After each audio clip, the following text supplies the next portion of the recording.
Hi, I'm Luisa Leme of AS COA Online. After election results in the United States this week, it is impossible not to think that the world is indeed changing. But today we'll not talk about how politics and elections are shaping Latin America and the world. We do this in so many episodes. Today, we'll talk about business, successful business, in Latin America.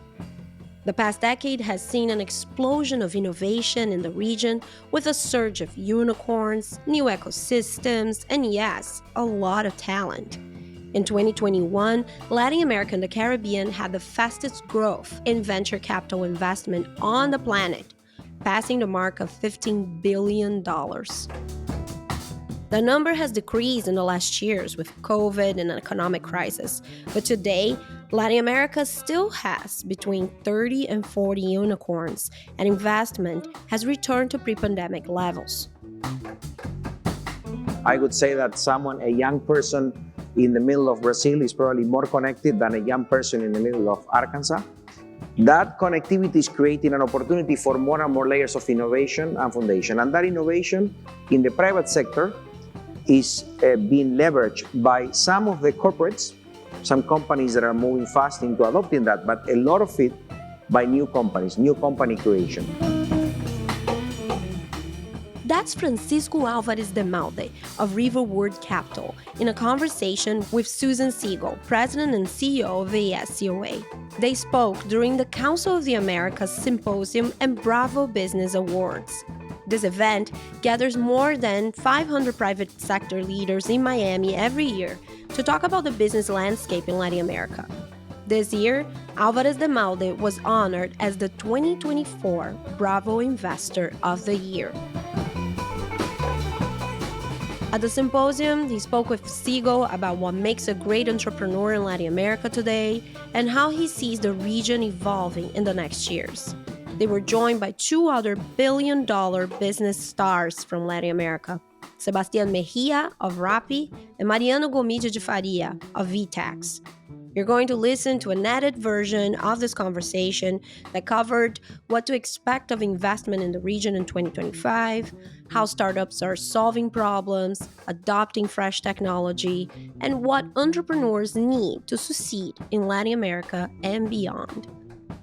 If you enjoyed this conversation, check the episode notes. We have a link there for you to learn more about Bravo. Thank you. You're listening to Latin America in Focus. Latinoamérica en Foco. América Latina em Foco. A podcast by America Society, Council of the Americas on politics, economics, and culture in the region. This morning, I have really a great privilege to be sitting here with an old friend, and I would say one of the best investors, not just in Latin America, but globally. Francisco has been a very early investor in technology, and frankly, he has seen the impact, what can happen when you create new and exciting companies. Entrepreneurship and new and small companies has really changed Latin America over the last 30 years. The emergence of entrepreneurs, the energy, the new companies, the ecosystems, the innovation, which is driving social development and a really positive can-do attitude. And Francisco has been at the forefront of this with some of the most successful companies in Latin America. How do you see the investment environment in your space today? Yeah, well, thank you. Thanks for being here. And thank you to you, Susan, to the Council of Americas, and to all the organizations that are supporting not only this initiative, but all the connectivity across Latin America between the private sector, the public sector.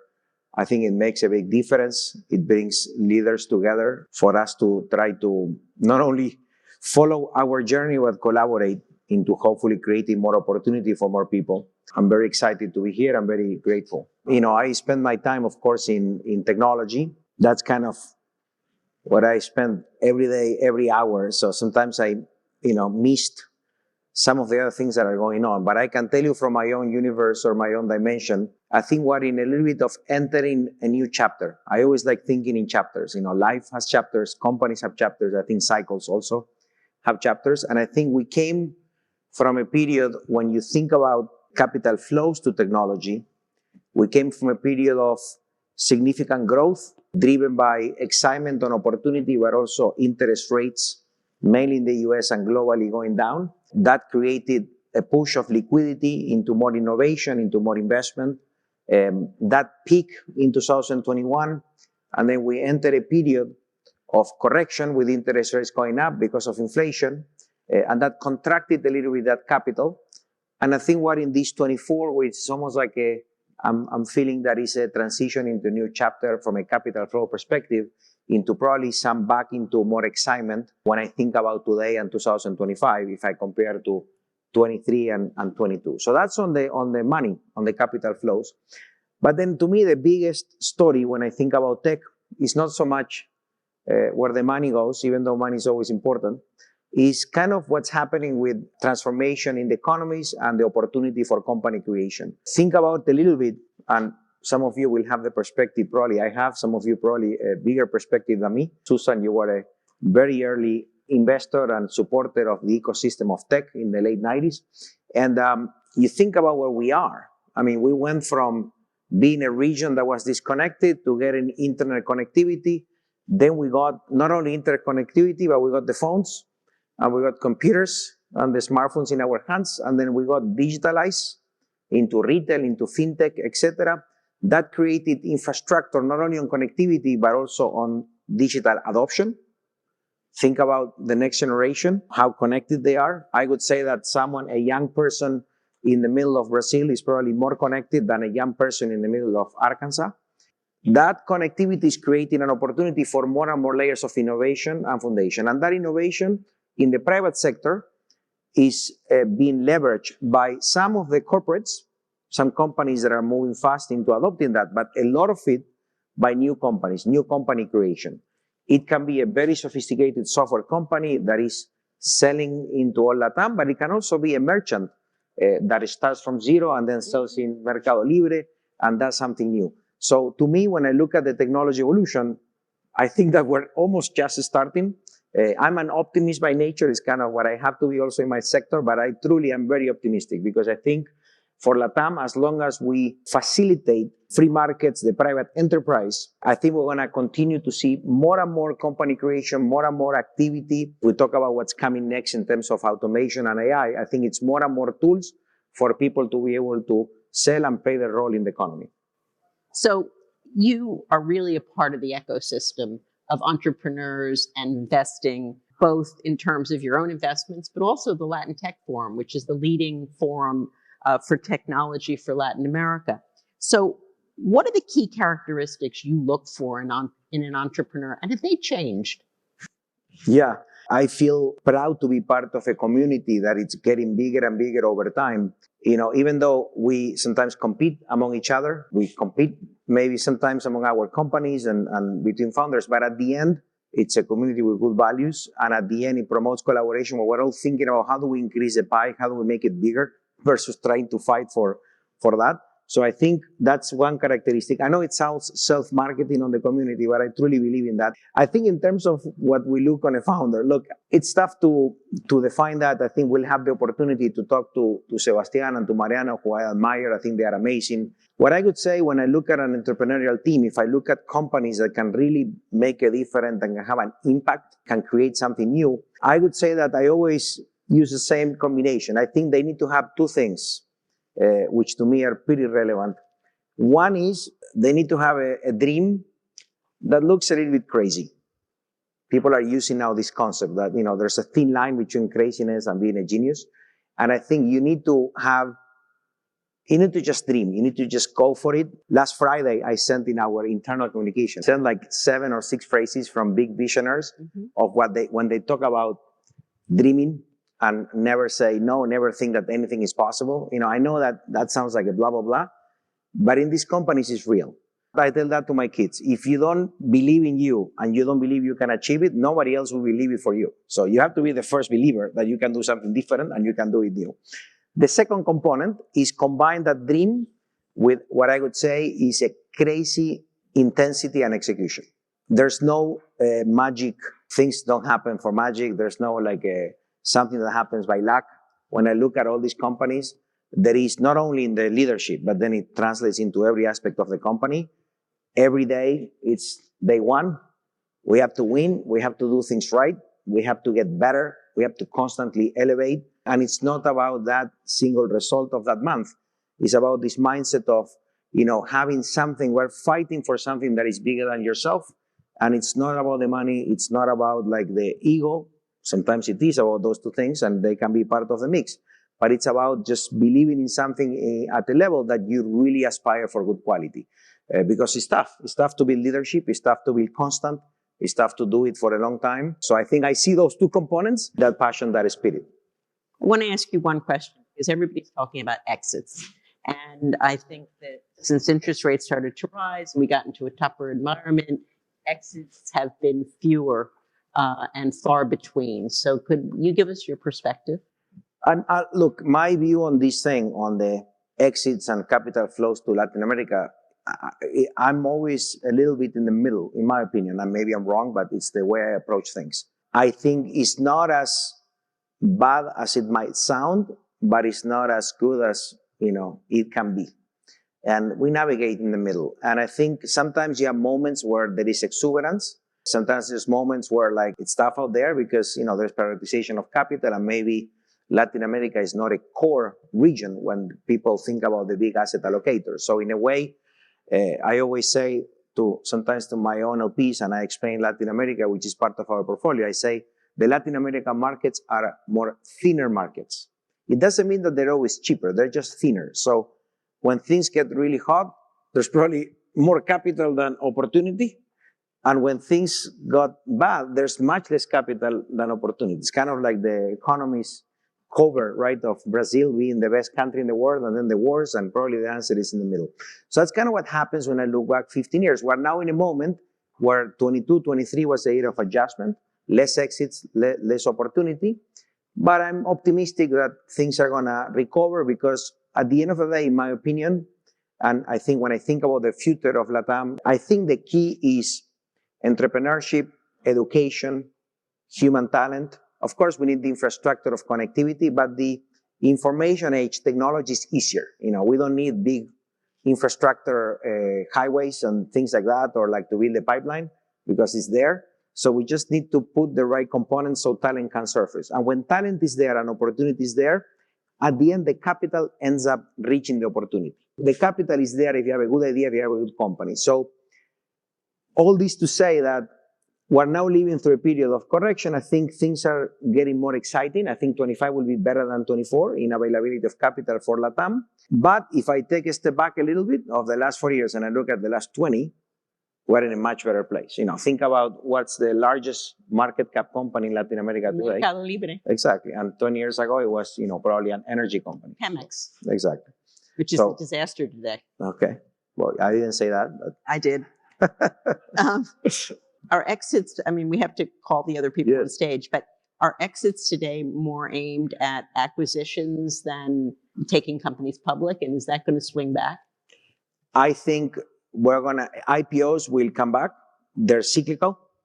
Mercado Libre, we had the amazing opportunity of doing Global, VTEX, and others. They've been shut down in the last years, but I think they will come back globally, not just for LATAM. But it's more volatile. Strategics, there is interest. We have done exits to US strategics, Europeans, Asians. So there is interest in LATAM because it's a huge region. Also, we have a geopolitical advantage, which I think is pretty interesting when you think about decisions on capital allocation. And then I think the third one that probably will I'm optimistic that will develop more, is private equity penetration. Private equity had its waves in LATAM, but never consolidated strongly in tech.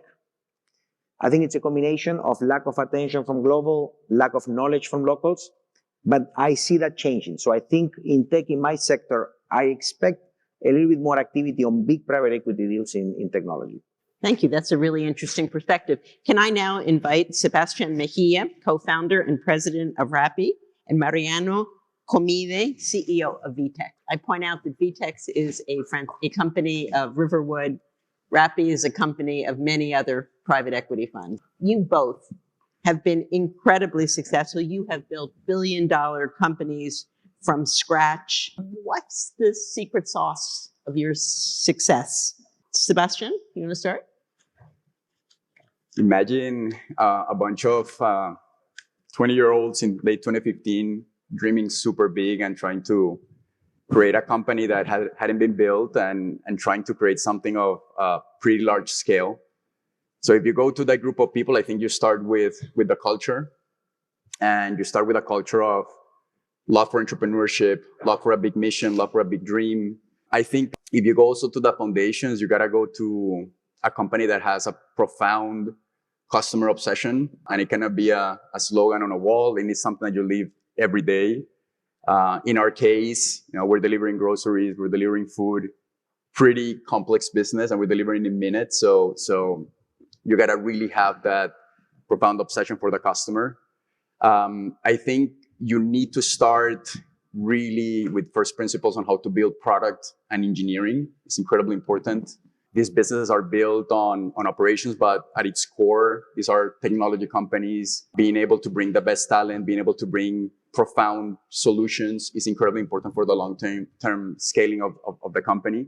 Those are all really important stuff, but they are, let's say, necessary conditions, but they're not sufficient. I think you need to have an incredibly sound business model, a business model that has capital efficiency at its core. You need to have a business model that is based on really high retention of your customers, people that keep on coming back.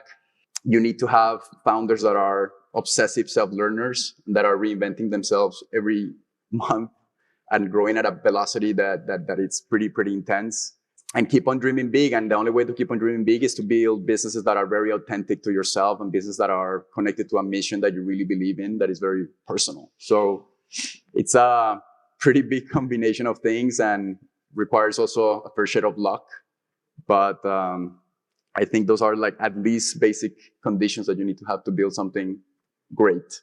Thank you. Mariano, what's your secret sauce? So fully agree with everything that he said. I would add only one thing more is look at Latin America as a leverage to arbitrate the world. It's not only a region by itself as a final destination, but it's a leverage to you and the investments that you're going to deploy to leverage the world. The creative engineering of Latin America, it is probably today the most efficient engineering source of talents to the world. For sure, it's the more secure in terms of nearshoring to the US, and in terms of efficiency, it's probably top one. How to build a $1 billion company is arbitrage. It's how you build richness in the world for centuries, is getting an asset that's cheap in one place and arbitrate the price for another place. That's how we are making money for centuries. And now is the time that asset, that's 270,000 engineers a year formed by Latin American universities, can be arbitrated to the world. So I foresee many, many other billion-dollar companies coming from Latin. But guess what? Not addressing the Latin American market. Global companies forged and emerging from Latin America will be seen in NASDAQ, in New York Stock Exchange. And we are happy that VTEX is opened the door for many others to come. Following up on that, how do you keep your company growing? How do you keep your team focused on taking the company that maybe starts by being worth $1 billion, but you want it to be worth $10 billion? How do you keep the focus on that? Easy, right? No? Money, right? Now, so to grow 20, 30, 40%, and to make it in a profitable way, 10, 20, actually you need a lot of grit. You need to sell an idea to the entire team that is something much greater than the results that you are providing. Some companies call this purpose, can be, but at the end of the day is the daily job of the founder and the CEO to shape this culture of topless mountain, right? Because you're going to achieve greatness, but it is in greatness that you're going to fail. So what means great? So we set the bar in VTEX in a very high level because we enjoyed the journey and tough journey. We are competing against SAP, Salesforce, Adobe, Oracle, giants in the world, and we're thriving. People are noticing VTEX all over the world. We are top one in IDC. We are receiving the honor of serving multinational companies all in 30, 36, 38 countries. So how you can build that from Latin America? You just need to repeat that Latin America can be serving the world. So Sebastian, yours is some way much more retail oriented. How do you keep, growing the company and making it bigger and bigger and bigger? What's your aspiration? There's just so many more problems to be solved. And if we look at our focus, we're still serving a fraction of our addressable population. We're still being a small food, if it's groceries, if it's pharmacy, it's still very, very early. So that's one clear dynamic. I mean, we all know the size of Latin America on every metric. So you need to be very big on one core business, and then you use all of those resources to keep on giving value to your customers in a form of a loyalty program, for example. And that gives you the right to go into other categories or other verticals or other experiments. So think of that as almost S curves that keep on coming and coming and coming. So you need to have a very extended roadmap that excites people. And just lastly, living the mission, and we're driving progress in the region. We see it in our customers, in our couriers, in our merchants, in our restaurants. So that's very real. This is not like, again, something that is up there. You see it every day when you're building Rappi. So that's also important for you. So Francisco, as an investor, you've seen value come and go in Latin America, but also in investments around the world, in the United States, et cetera.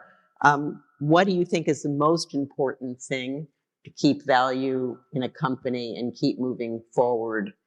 Look, I think it's a lot of what Mariano and Sebastian have mentioned, not to be a populist, but I just want to acknowledge for 1 second what both of them have achieved, which is incredible.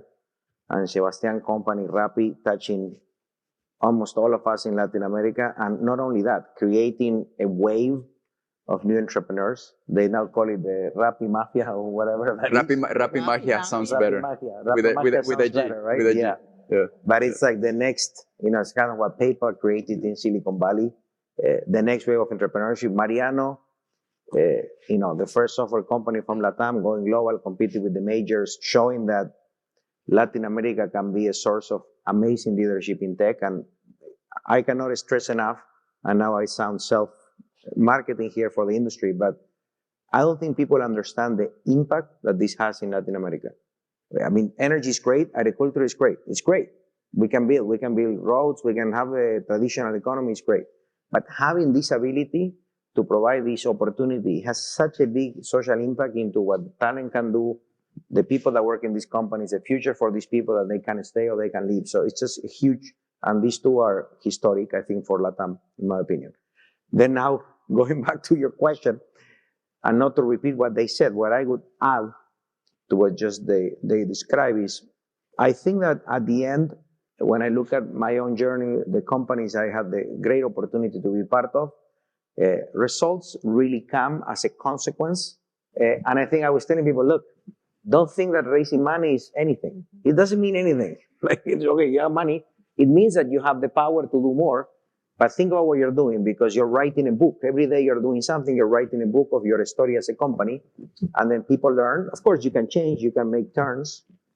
But everything stays with you. So I think if you're doing the right thing, then to me, capital is an accelerator. That's kind of our job. We try to help with our capital that we allocate, and sometimes with some of our help to accelerate the journey. But the journey has to be, it's not about raising money. It's about what are we doing? What are we solving from the client? Are we doing something different? Are we doing something better? And that's why I'm so optimistic, because I think there's so much more to do for the next 15 years that I think we're going to see more and more coming from the region. I couldn't agree more. I've worked with Latin America for over 40 years, and I think that entrepreneurship and the creation of these new, young, vibrant companies has been the greatest thing and the most impactful. I've seen the most change in Latin America from this perspective. Otherwise, nothing would change, right? It would all be the same. So now I'm going to ask a framing question. For when I was a venture capitalist, everybody said, you know, we want value-added investors. We're going to choose our investor who can add the most value. So how do you choose your investor? Is that true? We have a very few experiences in our 24 years with investors. We actually did practically like 2 rounds before IPO in 24 years. We bootstrapped the company because it's interesting, right? People just don't know, but VTEX is a public company, but we still own 48% of the company. So how you reach that level, you need to pursue to control your own future. With that, you can choose your partners. We don't choose investors, we choose partners. When we chose the first one was 2011, was Naspers. And then Naspers in 2014 sold their shares to Riverwood. And that moment, we could choose because it was a big moment for Latam. We have plenty of investors. And we had a kind of a veto. And then we saw like 10 of them. And then I met Francisco. And then we immediately chose Francisco. And guess what? Was not the best valuation. Why did you choose Francisco? Because of the long run. You don't choose to arbitrate exits. That's not how you create value. So I didn't have any intention of selling my company. I have intention of growing my company. We want to choose someone that you can have a drink for 20 years. We need to choose someone that you can have a drink with their family. That's how partnership becomes a great venture. And I felt that and say, wow, I can have a drink with this guy. And we still do. So that has been 10 years now that we are together. Francisco bought first stake in the company in 2014. So Sebastian, how did you choose? I think our story is quite different because we did build a company with external capital, and Rappi is a capital-intensive business, so we thought it was important that we were able to bring capital to build what we wanted to build in over a prolonged period of time. So I do have a lot of experience on working with all sorts of investors, and I kind of boil it down to one thing, which is, are there principals or are there agents? And what that means is, and I talked with Francisco, and it's like, do you have your money in the fund? I want to know that, because the behaviors that happen because of that principality are completely different than if you're just an agent. If you're just an agent, you're pursuing other outcomes, you're short term, maybe you want to be promoted, maybe you want to look good in front of your boss, maybe you want to good look in the eyes of the industry, who knows? But it's not a real commitment with the long term on the company, and you're not sitting next to each other as, look, we have, because founders are putting 100% of their assets. It's one of the most concentrated bets that you do. It's your time, it's your life, it's your energy, it's blood, sweat, and tears, and it's not like I have a lot of options. You don't. So I like to have partners or investors that actually have commitment and real skin in the game, because it makes it all much, much easier. And then you go into possibilities of, can we build together? Can we solve this together? That's where the real value add comes from. It doesn't come from a slogan in their pitch trying to convince a founder that I'm going to help you with this. Not really. It only comes if there's that principality and you can build that trust. And I think my best investors are principals, and I can have, like, if I look backwards, I have very good sample and a very good evidence. And the ones that were not great are very agent. So Sebastian, on your journey, has your vision of what you want your company to look like changed, or is it the same? I think what's required to build greatness has changed, because it's just so much harder, and the bar is just so high. I haven't looked at that stat recently, but last time I checked, a few months ago, there's 43 public companies in consumer technology that are worth more than $10 billion in the world. So I like to think about that, because then you need to have a very good answer towards, do I have the right to be one of those? Greatness is rare and it's scarce. So that has always pushed my thinking, and we've done things different because of that. I'll give you an example. Rappi is one of the few companies in Latin America that is built with a very strong local entrepreneurial team that understands the region profoundly and are very entrepreneurial on the ground. But we're able to partner with some of the best builders in the world that we're building for the best companies in the world, and many of them are sitting here in the US. And we do meetings in English, we do planning in English. That's rare for a company in Latin America to go through, but it really allowed us to have that blend of entrepreneurialism with operational excellence that has gotten us closer towards more of that greatness. So that's been my personal journey. Adding just to Sebastian's comments, I forge in all VTEXers, and I believe I could overreach to my ecosystem a sentence that became kind of a mantra inside the company, is we are more curious about the future than proud of our past. And that reminds us what you should celebrate. By being paranoid about and curious, really curious about how you shape the future, you can actually control it. You do IPO for 3 reasons. Or you need primary, because you are cash kind of capital intensive thing. Or you need a secondary because you have someone that needs to leave.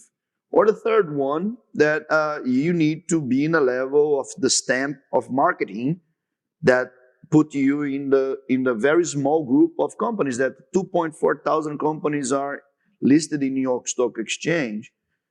And that means a lot, because that's a high stake. And we did that for that reason. We didn't need the money. The investors wanted, they didn't want it to leave, but we wanted to say, yes, it's possible. So to be a public company, it's pretty easy if you plan it accordingly. So I was preparing the company 3 years, 4 years ahead to be public. So we were doing kind of earnings calls, simulation 3 years before IPO. And my executives, they say, are you crazy? You are not even thinking about. And I say, that's the moment to train, when you're not thinking about. So now, where my mind is with all the AI thing, the rule of 40, that's going to be old. The AI will allow the world to pursue rule of 60 and 70s. And the rule of 40 for a company in 10 years' time is going to be nothing. The revenue per employee that today, if you have like $300,000, you are great. 400,000, you are awesome. And in 10 years' time, people will be laughing about it. It's a 1 million, 2 million plus per employee. So how are you going to navigate these kind of transformative wave that is just popping? You need to put the company at risk. There's no other simple answer. And founder-led company will be the one striving in this very agile and sometimes dramatic environment. So I'm pretty enthusiastic of what can we do in the future as a public company. Thank you. Francisco, you get the last word. So do you agree? I mean, do you see the vision of tomorrow with these 2 entrepreneurs? 100%. I think it's not just for their companies, but I think it's for our region. I think if we can get together behind the idea that we have an amazing talent right there that wants to win, wants to have opportunity, and we, but not just us, everybody, we put the capital, the effort, the leadership, hopefully also not government interference, let's put it that way. I think we have a huge opportunity, and we'll continue to see more and more coming from Latin America in tech. I only want to add one thing, which is not just be the best in Latin America, but the best in the world. I love right? that. I love it, right? Exactly. Entrepreneurs, Latin American entrepreneurs leading the world. So with that, I want to thank all three of you, for joining us today. It's been a wonderful conversation. I wish we could continue it because there's so much to talk about and so much to say. Thank you for listening. I'm your host, Luisa Leme. This episode was produced by our associate producer, Fabrício Ricalde. I'm executive producer for the show.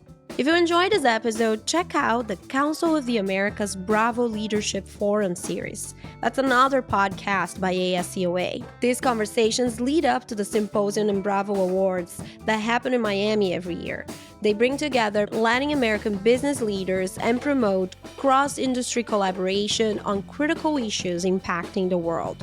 You can find the links to subscribe and to learn more about Bravo in this episode notes. The music in this podcast was Ja by Eriki Kurimski Quartet, performed for America Society. You can catch this song and enjoy other music from the region on our YouTube channel. Find out about upcoming concerts happening at America Society here in New York at musicoftheamericas.org. You can access other episodes of Latin American Focus at www.as-coa.org/podcast and send us some feedback at the email latinfocus@as-coa.org. Share and subscribe to the show at Apple, Spotify, YouTube, or whatever you get your podcasts. Thank you. Opinions expressed in this podcast do not necessarily reflect those of America Society, Council of the Americas, or its members.